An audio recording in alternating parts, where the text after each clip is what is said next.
Well, I tell you, that game, that Skeetersoft game today was one of the most incredible games I think I've ever played.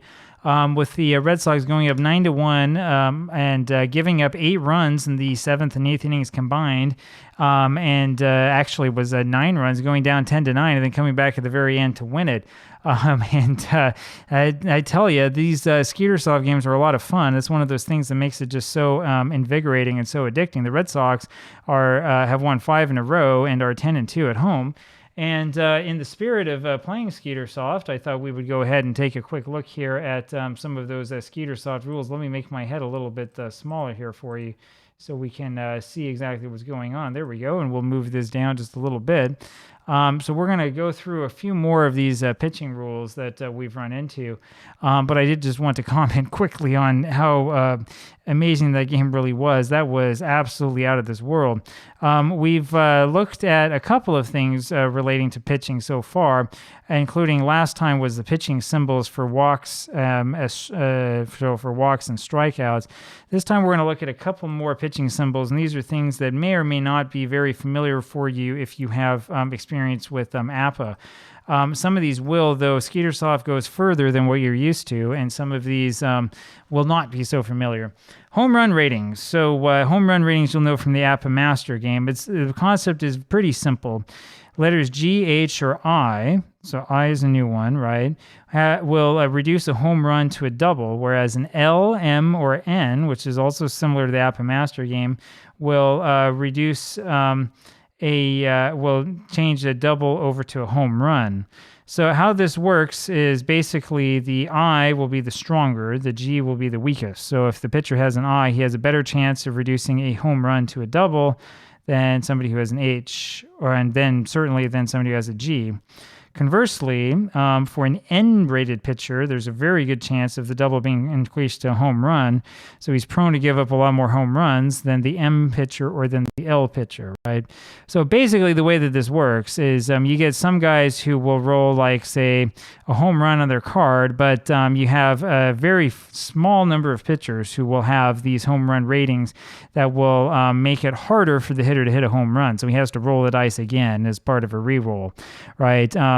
I've talked about this before. J. Richard Sykes was not a fan of re-rolls at all, but this is in there, sort of for nice things. It can help with ERA a little bit to make sure the guy's not giving up too many runs and home runs.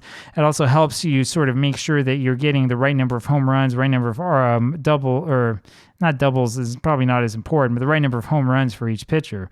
So some pitchers will give up a few more home runs than average. Others will give up a few less home runs, a small amount less than average. So where this comes into play is it is not actually shown here on the board, but it comes into play every single time you have a 1 or a 6 or a 5, one of these home run or double results.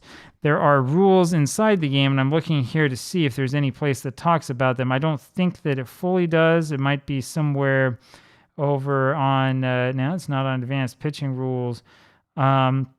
I'm not seeing any place where it's fully described and explained. Yeah, that's not what we're looking for. I'm not seeing any place where this system is fully explained here. So this may be one of those things where you kind of have to go to the forums and sort of figure it out. Similarly, for double plays, this actually is on the board. So the stuff we were just talking about, you're not going to see it here on the board. See, it doesn't show up anywhere, even though it will pop up. It's kind of an internal system, the way that this game seems to have been written. And I don't have, unfortunately, the original fan boards in front of me. If you do, you can explain it down in the comments. Let us all know how it works. For double plays, this is another kind of real unique Skeetersoft innovation. It's not quite like, I haven't played the newest Master games. I don't know much about the official score option. I'm just going to say it's probably not quite the same type of thing. Double play, rather, is sort of a way, as I understand it, to control base runners. So some pitchers will have a double play plus rating. If that happens, then there are certain play result numbers, 26 and 28, that can be changed from a fielder's choice or a batter out at first to a ground ball double play. Conversely, if you have a double play minus rating, so you give up fewer than normal, some 24s or 25s are changed from a double play to a fielder's choice or the batter just being retired at first base. right? And so, I mean, you can see how this, again, this is very much almost like a fine-tuning thing, and it will only show up with certain pitchers that have other certain, like, extreme characteristics. But what it really ends up being when you play the game is it's something that sort of controls the number of base runners these pitchers have against them. That's the whole purpose of the system. This game, by the way, is not quite advanced enough to like reproduce exact numbers of double plays given or produced by a defense. So if you're playing with my favorite team, the 49 Athletics, right? I say my favorite team, whatever, the team I talk about all the time, what you're going to notice is that you're not going to see the 49 Athletics get a realistic number of double plays on defense using Skeetersoft because there's just simply no mechanism to make that happen, right? Instead, the double play plus and minus ratings are done mostly, as I understand it. If you know a difference, you can chime in and say it. But as I understand it, this is done mostly to sort of control the number of base runners that are on base. So let's see what we can find when we go take a look over here. We'll look over the starting lineups. We'll just look at the Highlanders and see what they have in terms of pitchers.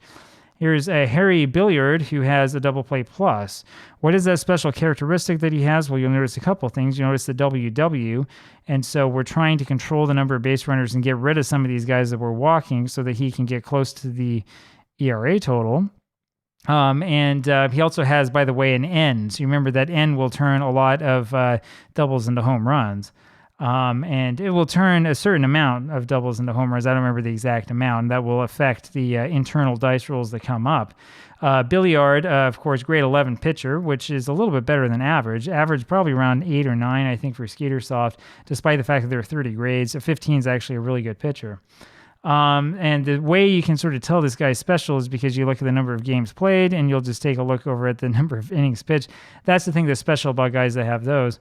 So you look at Jack Chesbro, he does have an L, right, which influences home runs, but he doesn't have that double play plus or minus, right? Another one, Slow Joe Doyle, has an M. So there is a whole bunch of messing around with home runs here in 1908, but not that double play plus or minus. Fred Glade, again, look at this. He has 32 innings pitched, 5 games all started, and he has a double play plus, and he, of course, has a G, so there is another double home run rating. Look around, there's a lot of double home run ratings. Now, here's Bill Hogg with a double play plus despite having a lot of innings pitched, so interesting to note. I haven't gone through and tried to reconstruct this season or anything like that. I'm probably not quite intelligent enough at the moment to do it. I think there's a lot I have to learn about the makeup of the game first. Joe Lake with an L. Rube Manning. This is the first one we've seen on the Highlanders that doesn't have anything. How about that? Doesn't even have a W or an X or a Y. Doc Newton here has a double play plus. Another one with a somewhat higher innings pitch total. Andy O'Connor, another double play plus. He's a grade 1 pitcher who barely pitched at all. Again, this is used because he's going to give up a lot of base runners. A lot of guys are going to get hits off of him. A lot of guys are going to walk against him. And when, in a replay like mine, when you're going to start this guy, heaven help you. I don't know what to do with him. He may never appear. You need the double play plus so that he doesn't have an ERA of 1,000. Al Orth has just the N, nothing else to worry about. Hippo Vaughn has a G and a double play plus. Another extreme pitcher. When you're seeing a guy who's got a grade of 25 in APBA, that will happen. That'll be like the 85 Dwight Gooden. Here in Skeetersoft, you're not going to see that happen, right? Hippo Vaughn with a 25. This means that he's pitched hardly any innings at all. It's going to be like an adventure pitching this guy, I'll tell you that.